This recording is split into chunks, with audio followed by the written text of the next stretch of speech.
welcome to Horror Movie Talks Special, The Haunting of Hill House Aftershow. On a normal episode, we usually review and discuss one horror film in detail. For this series of 10 or more episodes, we will be having an opinionated and accidentally funny discussion on each episode of The Haunting of Hill House. Your expert hosts each week are Dr. Bryce Hanson, who holds a PhD in spookology, and Professor David Day, the foremost expert in scare no-nos. With no further ado, The Haunting of Hill House Aftershow with Horror Movie Talk. Wow, what? We're getting in there. This is one of my the most memorable episodes. Yeah, this is like the iconic episode. Other than episode 6, this is the one that you really remember. So I should preface this a little bit. This gives me chills, which is a bad thing because I just got a vasectomy and I'm recovering from it. And chills evidently makes my balls ache now. Should we close the windows? It's kind of chilly. Yeah, we can. I think we should let it air out a little bit more. We just had a guest in here, okay. So maybe all right, get that COVID air, cleared. So we've got a great show today. Just so you know how we handle these episodes, we start out by giving a real brief synopsis in this episode, and then get into spoilers and take a deeper dive into what we liked and hated about the episode. Today we're going to be talking about episode 3, which is titled Touch. Yeah. So that's a sexy title, man. The sexiest of all the titles, for the sure. Sexiest character. Oh, yeah. So that's really misogynistic of you. I mean, is she not the sexiest character? I'm just supposed to act like the one that makes themselves the most sexy and is shown like in bars trying to elicit sex is not the sexiest one? I mean, it's just a lot of shade that you're throwing. That I mean, you can't know her mind or her intentions. She was born that way. It's like Jessica Rabbit. I can't help the way I am. I was just drawn this way. I'm not saying it's not appearances, it's actions. Oh, you keep saying the word sexy. That's appearances. No, it's a whole attitude. Sexy is an attitude now? Right. Yeah. You can be extremely good looking and not be sexy. I mean, it's hard for me, I'll tell you that. You pull it off. You pull off not being sexy. Good. Anyways, don't get me down a road and make me sound misogynistic before I'm actually misogynistic. Let me be misogynistic. Oh, you're right. You're right, David. Luke was the sexiest character. I'm not going to lie to you. He's pretty good looking. In this episode, we're given Theodora's backstory. Her friends call her Theo. And are shown how keenly perceptive she is as a therapist as she helps a young girl being haunted by Mr. Smiley. Oof. Oh, man. Just all the parts of this episode are so disturbing and well done and such a twist. It's such a knife in your back at the end of this thing. Right. Ooh. So with that, let's get into it. Let's get into spoilers. Here's our intro to spoilers that some people are going to complain about.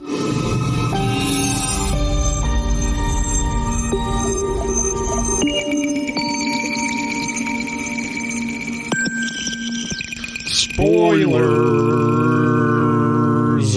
Okay, so let's talk about this episode. So there's a couple things that are super iconic about this. Number one is the dumbwaiter, Luke going down and seeing the zombie in the dumbwaiter. Oh my god. Which is like the best scare in the whole series. I'm going to be in so much pain throughout this episode because of all the chills. Yeah. That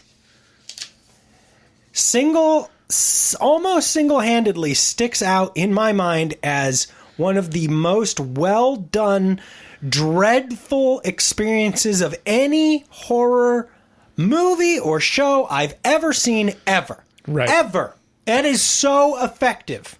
Yeah. It's unbelievable. First of all, these kids are so well cast. Right. And they act so perfectly. And this little kid is the cutest. He is. The little Luke with his big glasses and his super honest, like, I don't even think he knows he's acting. I think he's just kind of a little dumb and happens to be in this show because of how good he is at playing this cute little innocent kid. And he's got kind of like the post-nasal drip, so he's like, oh, Yeah.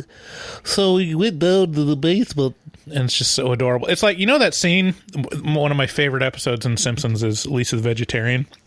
And they go to the petting zoo as the intro. Yeah. And they see the sheep and they're like, oh. And then they see the cuter, sheep. smaller sheep walks in front of it and they're like, oh. Yeah. And then the tiniest little baby sheep comes and they're like, oh. And then the first sheep walks in front of them and they're like, out of the way, you. Yeah, I was impressed with you before I saw these other two cuter sheep. So that's like if you saw like Sixth Sense Haley Joel Osment, you'd be like, oh, what a adorable little moppet. And then you'd see like Jonathan Lipnicki next and you'd be like, oh, he's adorable. And then you see the kid that plays Luke and you'd be like, oh my god, he's so cute. Yeah, and he's such a good actor. And I mean, the whole thing about this is just flawless. Right. It's okay, so he gets in the dumbwaiter. His sister comes in to get like a bite to eat or something to drink from the kitchen, well past bedtime, and she like discovers him in this dumbwaiter. Of course, this is what any little boy who finds a dumbwaiter would do. He'd be like, "I'm going. It's time to ride in the elevator for tiny children." Right, and then he gets berated by the housekeeper for being in there, and then later I guess that's before the scene. Yeah. But by the way, just while we're touching on that, the way this family treats their housekeeper with such disdain really irks me. It's like, listen, you dumb bitch, you don't need to talk to him that way. And it's like, you could have just said it. You don't have to like, and it's like, what if I had somebody who was being paid to like to tolerate being in my house and helping me with things, right? I would be so nice to them. Yeah, I mean, it's kind of this mixed message because they're portrayed as like this middle class, up and coming, like scrabbling for, to improve their position in life. But the kids act like spoiled rich brats when it comes to these, like the groundskeeper and the housemaid. Interactions with the help. Yeah. Yeah, and which I assume they've never had before. They came with the house. Brand new thing. Yeah. It feels like they came with the house. You know, it's like, this is part of the purchase. You get these two people. Listen, lady, you work for me, and I'm 5.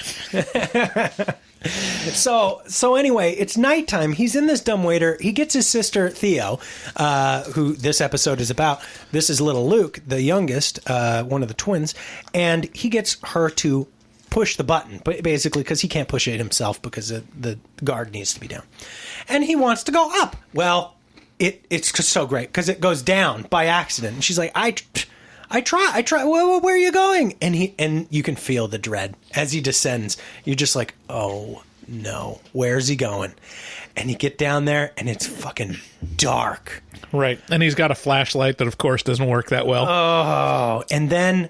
Okay, so first of all, my balls are way up inside my body at this point. I'm upset. Sorry if I talk about my balls a lot. They're all I can think about because of the pain in my lower abdomen right now, which is dull. Yeah. It's just not sharp. For people that aren't regular podcast listeners, David just had a vasectomy, and so he's feeling it. I'm feeling a little bit.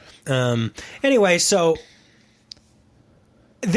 Everything about this is super effective. You're bought in with the little kid. He's super cute. He's doing the thing that little kids would do. A bad thing has happened to him, and now, oh shit! In the corner, you see that hand just plop. Just a hand. Just a minute. Just a tiny second. You see this hand go, and it's so short that you're like, "What was that?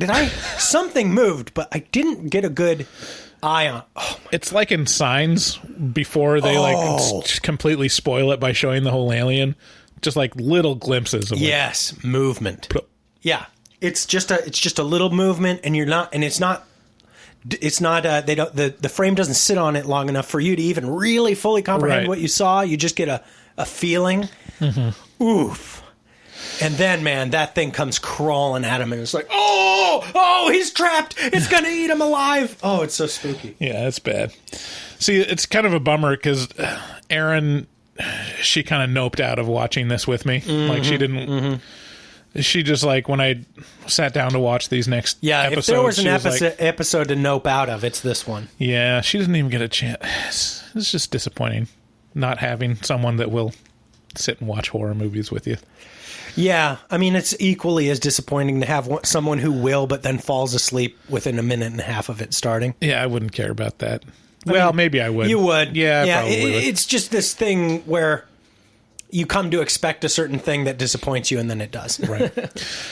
So, in the present day, it shows Theo in her professional life, which is kind of interesting. It fills out her character because before this, she's very one-dimensional. Yeah. Literally, her story up to this point is she went to a bar, found a fuck buddy to have a one-night stand with. I guess that's not a fuck buddy, is it? I don't know how the kids talk about sex nowadays. Yeah. Somebody to have sex with at a club. She brings someone to perform coitus with her in lesbian lovemaking, and that's it. Yeah, that's all we get. And she basically looks at after it's done. She looks at her watch and is like, "You got to go. Are you ready to get out of here?" And so she's like into promiscuous stuff. That's all. That's the only thing that we know about her up to this point. That, and she's like living with Shirley. She's close with Shirley's family, and her kids love her. Yeah, and she wears gloves. That's pretty much all we know about her up to this point. Yeah, like as a rule, she wears gloves. Right. Yeah. And I'll tell you one thing. Like, whenever I see gloves, like real nice gloves, doesn't it make you want to go out and buy some gloves? And then you wear them and you're like, no, I don't want this. That's pretty much every accessory ever for me. It's like, wow, look at those sunglasses. I should wear sunglasses. And I get sunglasses and I never wear them. You don't wear sunglasses? No. I mean, I wear sunglasses to keep the sun out of my eyes. Yeah, I forget to take them. And then when I wear them, it's like more inconvenient because I can't see out the sides or like the glare. I don't know. Maybe you need to get go to Costco and get like $25 pair of polarized sunglasses. No, I get polarized sunglasses. I'm telling you, it's just I can't get the right fit. Or if I get the right fit, it's like the Oakleys, and then they're like sucked into my head like a suction cup, and then it just immediately fogs up the lens. I don't know. It's just not a thing for me. So like that, or like gloves, or watches, man. Watches do that to me. I'm like, I need a watch. And then I'm like, why would I need a watch? Right. Exactly. I don't need a watch. Yeah, I got to get that Apple Watch so I never wear it. Right. And anyway, so she is shown... The closest thing to an accessory that I can do is a belt. And that's really more out of necessity. Right. What's the... there's the... what's his name? Who's that comedian? Real riveting stuff. It'll come to me. Oh, yeah. So it's a Mitch Hedberg bit where he's like, so you put on a belt to hold up the pants, but the pants are holding up the belt. So who's the real hero in this situation? That's a good question. Yeah. You can't have a belt without pants. Yeah, you got a real catch-22 inseam. Yeah, I mean, like, really, when you think about it, isn't that belts kind of a scam? Like, for me, I just have to pull them up constantly anyways. Like, it's not really holding up the pants very well. To cinch those things down. And a lot of people will, depending on your build, I would prefer to wear straps. Suspenders, yeah. Yeah, suspenders is like got to be low key. We're off on a tangent. Let's talk about this episode. People complain about us talking about ourselves on these things. So it shows Theo in her professional life this time. She's a therapist, and a very good one from all appearances, and partially because she has superpowers. But she's talking to this little girl, and yeah, she is the only one who really has superpowers, isn't she? I mean, it's kind of mentioned that Nell kind of is sensitive. But not Theo in the is like extent. clairvoyant, right? Almost. Theo is like, this is almost an homage to Stephen King. Like, it's very Dead Zone / The Shining, like her superpowers. Yeah, anyways, it's a touch based kind of like. I know you. Right. Kind of thing. So she's talking with this little girl, and this little girl is like kind of tormented by this person called Mr. Smiley, Right. And she's scared of him, and he comes at her at night or something, and she's like drawing pictures where Mr. Smiley is in the window, and that he lives under the house or something like that. Yeah, lives in the basement. And I can't remember. Does she see a patient before her that kind of shows like how she was able to touch them and kind of figure out what was going on? I mean, there's a few allusions throughout the series, throughout the previous 2 episodes that give you an idea that, oh, Theo touches. And then, there's also a flashback earlier in this episode where we learn that, if she touches somebody, that's too much for her. It's like there's like an overload thing happening where she's... So anyway, she touches this little girl and is getting basically nothing from her. Right. And then it hops back and forth between the past and the present, as these episodes are wont to do. And it shows her talking with her mom, and her mom is perceiving that Theo has, some ability to intuit the past through touch. And we're shown after the dumbwaiter incident that, Luke is down in the basement, and it's a basement that no one knew was there, and actually they don't believe them that it's there, which seems like a pretty verifiable thing. Like, take the dumbwaiter up, and if there's a hole underneath it, there's the basement. Yeah, or just... Yeah, exactly. Take it up or down, really. Just make it do something. Do anything with the dumbwaiter, and you'll verify that there's a basement underneath, because they're not just going to dig a well. It goes 14 feet down for no reason. Yeah. So she figures out by pacing the room where like an entrance would be, because Luke tells her where the ladder he saw was. And she looks and finds this hatch in the floor underneath some giant machine. And with balls of steel goes down there. Right. Little kid. Right. Oof. She goes down and discovers like a bootlegging operation. And she like finds a box with like all the information in it. She basically says like, this is important, Right. This means something. And her mom looks in it and is like, oh, well, this is the books for this bootlegging operation. How did you know that? And she figures that, Theo is pretty intuitive, and she mentions that Nell kind of has a little bit, Shirley, says weird things in her sleep, but she doesn't really know what's going on. But Theo really gets it. At which point, Theo touches her mom's hand, which is weird. You would assume this would happen at some point before. Right. But now, in particular, she sees her mom's kind of corpse staring back at her with like some kind of mangled face, which is obviously disturbing to a little girl. To anybody. And then later it shows her mom giving her her iconic gloves to where now she can touch her mom without seeing horrific visions of her death, which is nice. Yeah, the other thing about Theo is she's always feels cold. This house is always cold. Right. And that's kind of an allusion to spoilers for future episodes. I mean, this is a really, really haunted house, and people who say, if you've watched any of those ghost hunting shows, you know that a drop in temperature indicates the presence of the paranormal. Yeah. So she's basically sensitive to not only things and people, but also ghosts. Because she like with the little box that had the information about the alcohol, the bootlegging thing, but also the box with the bottle of wine in it, and she found like wine bottles in the wall. Right. So you have a note written here. She's like Rogue, but for people, but for ghosts. Yeah, Rogue from X-Men. Yeah. Like there's a couple things that she reminded me of. Number one is like kind of Stephen King concepts. Oh yeah, very Shining. Yeah. And then like very much the character of Rogue having gloves to protect others, herself and others. Yeah. Which is interesting. I mean, speaking of cold, Theo's character seems pretty chilly in her personality. Yeah. Just like really distant. And the gloves are really kind of a formative thing for her, to where it shows her maintaining distance between people and herself. And towards the end of the episode, there's hints that she's opening up, you know? Yeah.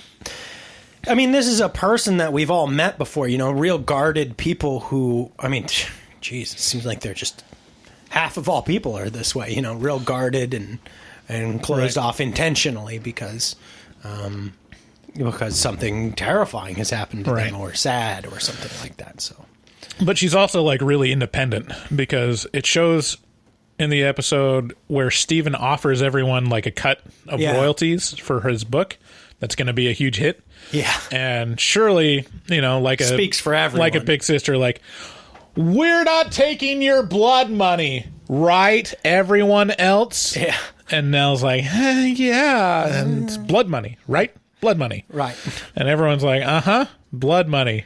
No blood money for us. No, sirree, Bob. See you later, Shirley. Shirley exits room. Everybody else kind of like, can I have some of that blood money? Blood money? Yeah. So later we're shown that Theo, you know, takes the payoff. Yeah. Smartly. Who would not do that? Here, take some free money from me. Like, okay. I feel real conflicted, but thank you. Would be my reaction. Yeah, I mean, I kind of get it. Like, but you're profiting off of our mother's tragic and terrifying death and our sadness. Yes, and you can too. Wouldn't it be nice to get something positive out of this whole thing? Right. So it's not like he killed your mom. He just is writing about it so other people know. Right. Do you think the prophets in the Bible were like, don't write about Jesus' death because that's going to produce blood money? Like, no, we got to talk about it so that everybody knows this guy hung up on a cross for your sins. So, and then it later shows Theo, like, accepting the money and getting the check, and he's like, so, what you gonna do? Like, go drink it and fuck and get drugs and stuff? She's like, no, I'm gonna get my PhD. So, I mean, she's probably one of the most interesting characters in the whole show. Yeah. She's very... attractive. Enigmatic. She's sexy. She's, you know, distant, but very warm and empathetic. She's a real... She can dance the night away. Shows her dancing to Paula Abdul in the past. Cold-hearted snake. So, yeah, that's another thing that a big spoiler, like serious spoiler, is do you remember the importance of her dancing to Paula Abdul at all? Yeah, because that's her in dancing as a little kid, too. Right. And then as an adult. No, okay. That's not what I'm referring to. Go ahead. When she's dancing in the past to Paula Abdul, that's her like safe place where she's alone and having the time of her life, and then like someone's knocking on the door and disturbing her. And later, like this is not spoilers because this is a 5-year-old series at this point. 2-year-old. Later, we find out that that's her in the red room or behind the red door. Do you remember that? That's her? She's inside the room. Boy, I don't remember that. So before this point, we see the red door and they can't get inside, right? Yeah. But at the end of the series, we find out that everyone in the family has gone in that room. And it's like their safe space. And it's different for everyone. For her, it's like her own private dance studio. Yeah, that's right. Yeah. And the people trying to get in are the other people in the house. In the house, yeah, that's right. So I just remembered that, and I don't know if I'll remember everyone else's. I know there's one that where it's a library, but it's like it looks different for everyone. It's like their place. That's right. So as Theo goes through this episode, she's kind of bothered by this Mr. Smiley mystery. She's like, what's going on here? And she even sees him in her dreams. She like has a nightmare where this Mr. Smiley guy appears at her bed or something. Yeah, because she has touched the child with whom Mr. Smiley is associated.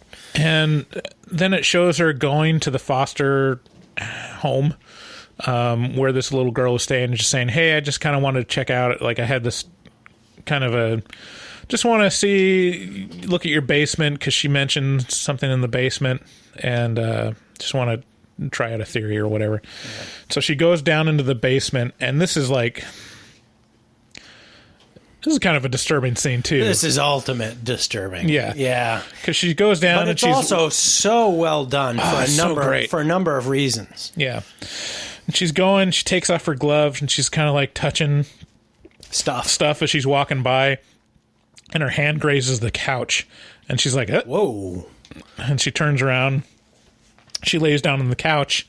Has a full vision. Has like a full, like, horrifying experience where she's obviously like experiencing the feeling of being raped. Yeah.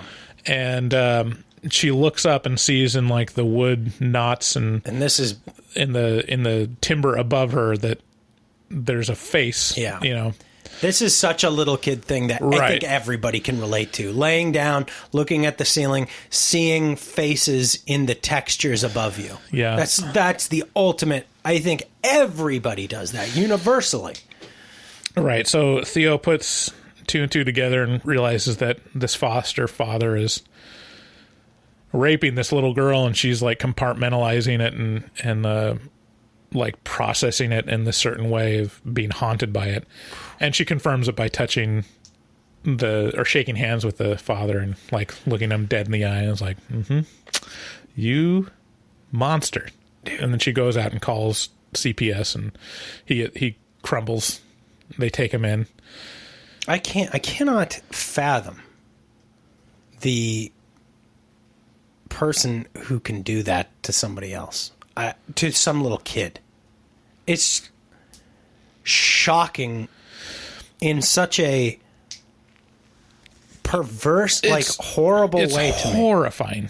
I mean, you look at a little kid, they're so innocent, and they're so, like, vulnerable. I can't imagine what it would take to look at a sweet little kid and be like, I can use that. That's so. I mean, it's the other thing about that is like when you break it down. Like when we're talking about this and you break this down, it's astonishing society's ability to show restraint in treating these fucking monstrous people. Right. Like a dude raped little girls or boys or whatever. And we're just gonna, I don't know, but we're not gonna like, I don't take them apart limb by limb. We're not gonna like push bamboo up under his fingernails. Right. Like, the whole thing is just fucking wacky to me. Like, it's just hard to, this is such insane material, and it's handled so well by this show, and it makes you think all this weird. That's like the true horror. Like the things that you're reminded of, like this stuff actually happens. This is real life shit. There's real serial killers. Not just real life shit. Like rapists. Yeah, pretty common. Yeah.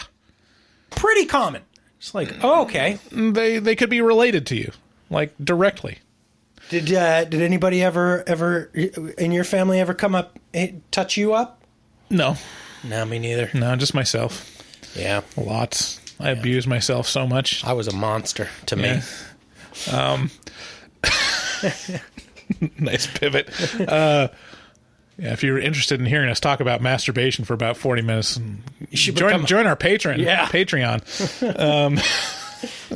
So, yeah, I mean, it's handled real well.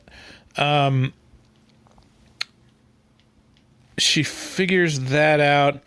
And then kind of the end of the episode, the inevitable kind of happens where Theo goes into the mortuary to Nell, and she takes off her gloves and touches Nell to see, like, basically what happened to her, or like what's the story here. Let's get the inside scoop on Sis. I don't think we're shown anything, but she just screams. Yeah. In agony. Yeah. And it's disturbing enough just that. I have written down Hill House the night of. It flashes back to there, but I don't think it shows anything in particular.